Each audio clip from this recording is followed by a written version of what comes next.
अब अपन पढ़ते हैं रासायनिक गुण। किसके रासायनिक गुण? अम्ल, क्षारक एवं लवण के रासायनिक गुण। तो रासायनिक गुणों में अपन पहला पढ़ते हैं अम्लों की धातुओं के साथ अभिक्रिया। तो यहाँ अपन ने 7 धातुएं ली हैं और एक अम्ल लिया है H2SO4। इस अम्ल की क्रिया अपन इन 7 धातुओं के साथ कराएंगे। अम्ल लिया है सल्फ्यूरिक अम्ल और धातुएं ली अपन ने जिंक, कॉपर, लोहा, मैग्नीशियम, एल्यूमिनियम, सोडियम और पोटेशियम। अब मैंने ये कह दिया कि सल्फ्यूरिक अम्ल, और सल्फ्यूरिक अम्ल के बारे में अपने को थोड़ी बहुत जानकारी होना चाहिए, उसके बाद अपन क्रिया कराएंगे तो ज्यादा समझ में आएगा। सल्फ्यूरिक अम्ल को रसायन का राजा या अम्लों का राजा कहा जाता है। इस सल्फ्यूरिक अम्ल से किसी भी देश की ताकत को आंका जाता है। कैसे? कि उस देश में सल्फ्यूरिक अम्ल का उत्पादन कितना होता है, उस उत्पादन से औद्योगिक ताकत, किसी भी देश की औद्योगिक ताकत नापी जाती है। क्योंकि इस सल्फ्यूरिक अम्ल का उपयोग बहुत सारे उद्योगों में, 90% उद्योगों में इसका उपयोग होता है और प्रयोगशाला में भी इसका सर्वाधिक उपयोग होता है। इस उपयोग के साथ साथ उद्योगों में लोहा बनाने में, प्लास्टिक बनाने, लोहा उद्योगों में, प्लास्टिक उद्योगों में, विस्फोटक सामग्री बनाने में, रासायनिक उर्वरक बनाने में इस सल्फ्यूरिक अम्ल का उपयोग होता है। और यह सल्फ्यूरिक अम्ल जो है खतरनाक भी होता है। यदि किसी के त्वचा या शरीर पे गिर जाता है तो यह उसे जला देता है। यह क्या करता है? त्वचा के पर गिरने के बाद उस त्वचा से या उस ऊतक से जल का अपघटन कर देता है, जल को अलग कर देता है और त्वचा को जला देता है। अब थोड़ी थोड़ी जानकारी इन धातुओं के बारे में भी प्राप्त कर लेते हैं। पहला अपन ने लिया है जिंक धातु। अम्लों की धातुओं के साथ अभिक्रिया करानी है तो ये अपन ने 7 धातुएं ली है। जिंक, इसको जस्ता भी कहते हैं। इसका उपयोग कोटेट करने में किया जाता है, किसी भी धातु को कोटेट करने में। उस कौन सी धातु? तो लोहे को कोटेट करने में इसका उपयोग किया जाता है। उसको गैल्वेनीकरण भी कहते हैं। कोटेट क्यों किया जाता है? धातु को संक्षारण से बचाने के लिए उसे कोटेट किया जाता है। धातु पर जंग नहीं लगे उसके लिए क्या किया जाता है कि जिंक धातु का एक घोल रहता है, उस घोल में लोहे को डुबोकर निकाल लिया जाता है, जिससे लोहा जो है कोटेड हो जाता है। इस प्रकार जिंक धातु से मैंने थोड़ा आपको परिचय कराया। उसके बाद है कॉपर। कॉपर यानी तांबा। तांबे के तार का अपन घरों में बिजली के लिए उपयोग करते हैं। तांबे के अपन बर्तनों का उपयोग करते हैं। तांबे से आप परिचित हो। लोहा है Fe। इस लोहे का उपयोग ट्रैक्टर बनाने में, मशीनों को बनाने में, मशीनों के कलपुर्जे बनाने में किया जाता है। लोहे की बहुत सारी वस्तुएं बाजार में मिलती है। मैग्नीशियम जो है, मैग्नीशियम धातु, तो इसका उपयोग फुलचड़ियां बनाने में किया जाता है ना। लंबी लंबी फुलचड़ियां आती है जो जिनको जलाने पर श्वेत ज्वाला के साथ जलती है। तो उन फुलचड़ियों में मैग्नीशियम धातु का उपयोग किया जाता है। एल्यूमिनियम के बर्तन हमारे घरों में रहते हैं। एल्यूमिनियम के तार बिजली के खंभों पर लगे रहते हैं, है ना, उनसे भी आप परिचित है। सोडियम, पोटेशियम, ये अत्यधिक क्रियाशील धातुएं हैं, बहुत अधिक क्रियाशील धातुएं। 3 धातुएं ऐसी है, सोडियम, पोटेशियम और लिथियम, जो बहुत ज्यादा क्रियाशील होती है। ये दूसरी धातुओं से क्रिया नहीं करे, इसके लिए इसको केरोसिन के तेल में रखा जाता है। सोडियम मुलायम धातु है, इसको चाकू से काटा जा सकता है। तो अपने को करना क्या है कि अम्ल की क्रिया धातु के साथ करवानी है। अम्ल की क्रिया धातु के साथ करवानी। कक्षा 10वीं में जो ये तीनों पार्ट है, पार्ट 1, पार्ट 2 और पार्ट 3, ये तीनों एक दूसरे से जुड़े हुए हैं। अभी अपन ने पहले पार्ट में प्रतिस्थापन अभिक्रिया पढ़ी थी, तो ये प्रतिस्थापन अभिक्रिया ही है सब। अपन ने पहले पार्ट में उपचयन अभिक्रिया पढ़ी थी, तो ये सब उपचयन अभिक्रिया ही है।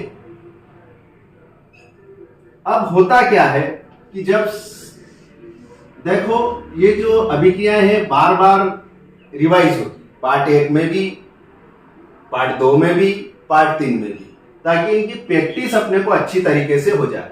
यहां मैं एक उदाहरण लेता, उससे भी काम चल सकता था। मैंने 7 उदाहरण लिए हैं ताकि आपकी प्रैक्टिस अच्छी हो और आपको कोई मात ना दे सके। सल्फ्यूरिक अम्ल की क्रिया जब जिंक से कराते हैं तो जिंक सल्फेट और हाइड्रोजन बनती है। अब इस अभिक्रिया को अपन माइंड में कैसे लाएंगे? मैंने ये कहा है कि ये क्या है? अम्ल है। ये क्या है? अम्ल है। ये क्या है? धातु है। तो जितने भी धातु के बर्तन हैं आपके घरों में, बहुत सारे बर्तन हैं धातु के, तांबे के हैं, लोहे के हैं, स्टील के हैं, कांपर का बर्तन है ना, तांबा। तो आपने देखा होगा कि जब तांबे के बर्तन गंदे हो जाते हैं, उनके ऊपर एक परत चढ़ जाती है हरे कलर की, वो गंदा दिखने लग जाता है। तो आपने अक्सर देखा होगा कि आपकी मम्मी जो है उन बर्तनों को नींबू से साफ करती है ताकि वो बर्तन वापस से चमक जाए। या आपने देखा होगा कि विम बार से साफ करती है। विम बार में ये देखो ये नींबू बने हुए हैं। क्या बने हुए हैं? नींबू। क्या बने हुए हैं? नींबू। वो करते क्या है? नींबू में क्या है? अम्ल। नींबू में क्या है? अम्ल। और बर्तन का लिया हुआ है? धातु का लिया। किसका लिया हुआ है? धातु। तो उस धातु की क्रिया वो काय से कराते हैं? अम्ल से कराते हैं। धातु की क्रिया काय से कराते हैं? अम्ल से कराते हैं। तो वो जो धातु का बर्तन है साफ हो जाता है। होता क्या है कि जब धातु का बर्तन अधिक समय तक वायुमंडल में पड़ा रहता है, तब वो वायुमंडल की ऑक्सीजन से क्रिया करके धात्विक ऑक्साइड बना लेगा। यानी कॉपर है तो कॉपर ऑक्साइड बना लेगा।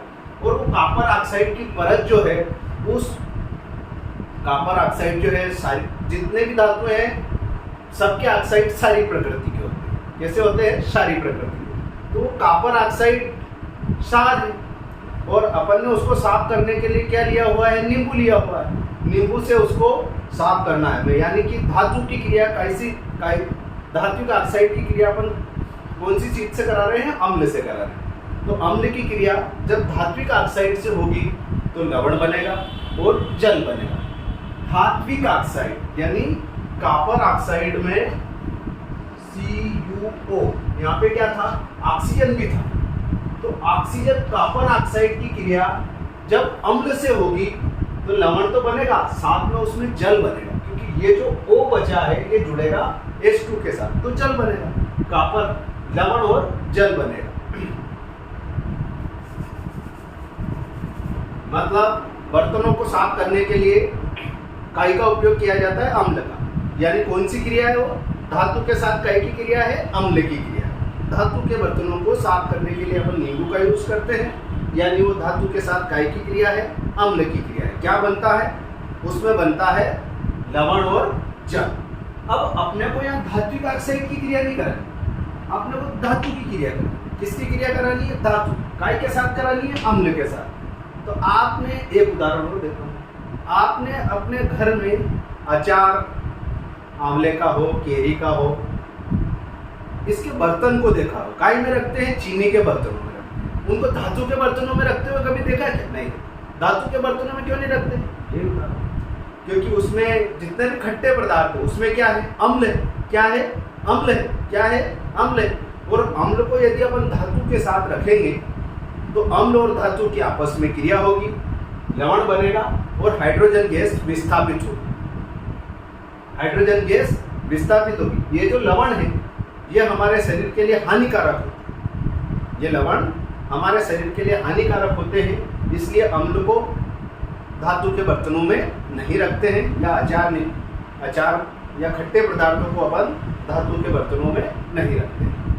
अब अपने को करानी है धातु की काय के साथ क्रिया? अम्ल के साथ। तो अब यहाँ अपन देखो, ये धातु है जिंक। क्या है? जिंक। अम्ल कौन सा है? सल्फ्यूरिक अम्ल। जब जिंक की क्रिया सल्फ्यूरिक अम्ल के साथ कराते हैं, जब धातु की क्रिया अम्ल के साथ कराते हैं, क्या बनता है? लवण और हाइड्रोजन गैस। मतलब जितनी भी धातुएं हैं सभी अम्ल के साथ क्रिया करके क्या विस्थापित करेगी, हाइड्रोजन गैस विस्थापित करेगी। मतलब हाइड्रोजन गैस यहाँ पर निकलेगी। जब अम्ल की क्रिया धातु के साथ होगी तो कौन सी गैस निकलेगी, हाइड्रोजन गैस निकलेगी। जब अम्ल के साथ धातु की क्रिया होगी तो कौन सी गैस निकलेगी, हाइड्रोजन गैस। अब यहाँ बन रहा है लवण। क्या बन रहा है, लवण। ये लवण है जिंक सल्फेट। अब लवण कहते किसको है, लवण बनता कैसे है, तो देखो जब क्रियाशील तत्व, ये कौन से विक्रिया है, जब क्रियाशील तत्व किसी अम्ल में से हाइड्रोजन को ये केवल आएगा विस्थापित कर देगा। मतलब हाइड्रोजन को हटा देना और हाइड्रोजन की जगह कौन आ जाएगा, जिंक आ जाएगा। जब किसी अम्ल में से क्रियाशील तत्व हाइड्रोजन को विस्थापित कर देता है तब जाके ने लवण का निर्माण होता। मतलब अम्ल में से हाइड्रोजन के एक या दो आयन के विस्थापन से, या तो एक आयन या दो आयन, जब अम्ल में से क्रियाशील तत्व के द्वारा हाइड्रोजन आयन के विस्थापन होता है तो क्या बनता है, लवण। क्या बनता है, लवण। तो अभिक्रिया समझ में आ रही होगी कि जब धातु अम्ल से क्रिया करती है तो क्या बनता है, लवण और हाइड्रोजन गैस बनती है। इस लवण का नाम है जिंक सल्फेट। ये हाइड्रोजन है ये वाला। इस हाइड्रोजन के स्थान पे क्या आ जाएगा, जिंक आ जाएगा। क्या आ जाएगा, जिंक आ जाएगा। और ये हाइड्रोजन जो है अलग हो जाएगा। इसे विस्थापन अभिक्रिया भी कहते हैं।